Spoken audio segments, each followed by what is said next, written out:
मी म्हणे माझ्या मुलाला मुख्यमंत्री करायचंय म्हणून मी निवडणूक लढवत आहे।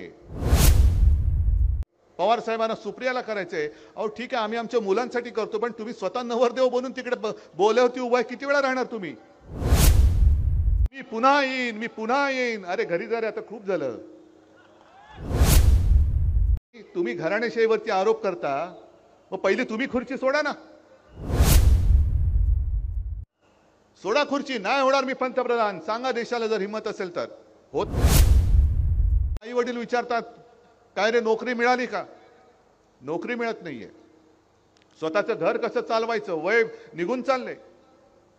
10 वर्ष गेली तुमच्या नादी लागून।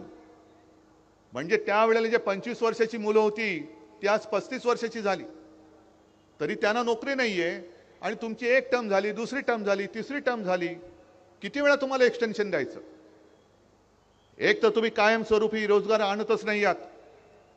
कॉन्ट्रॅक्ट लेबर, सगळे कायदे त्याला काळे कायदे म्हणावे का लागतात हा प्रश्न तुम्ही विचारा ना स्वतःला। म्हणजे सगळ्यांना बाकीच्यांसाठी कॉन्ट्रॅक्ट लेबर, अग्निवीर 4 वर्षासाठी।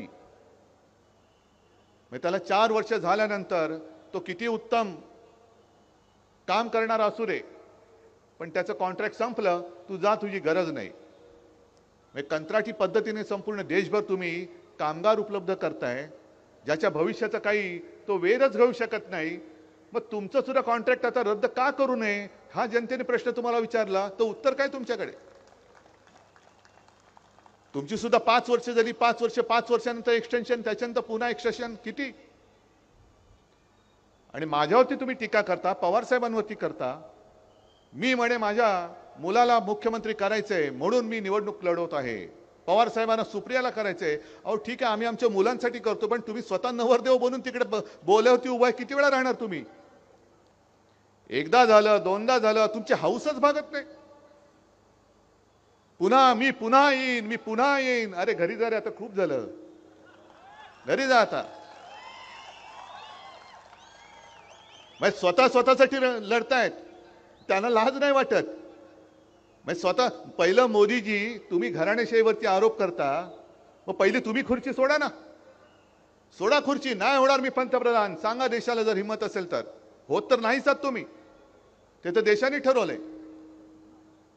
आणि आज त्यांनी जाऊन निवडणूक अर्ज भरला, मग पुन्हा जरा ते गहीवरून वगैरे त्यांना आलं असं म्हणतात, गहीवरून बरं येतं। आणि त्यांनी सांगितलं की 2014 में मुझे गंगा माँ ने बुलाया था, और अब ऐसा लगता है कि गंगा माँ ने मुझे गोद ले लिया है। अच्छी बात है मोदी जी, बहुत अच्छी बात है। जिस गंगा माँ ने आपको बुलाया था, उसी गंगा माँ में कोरोना के समय में लाशें बह रही थी, तब माँ गंगा के आंसू आपको दिखाई नहीं दिए?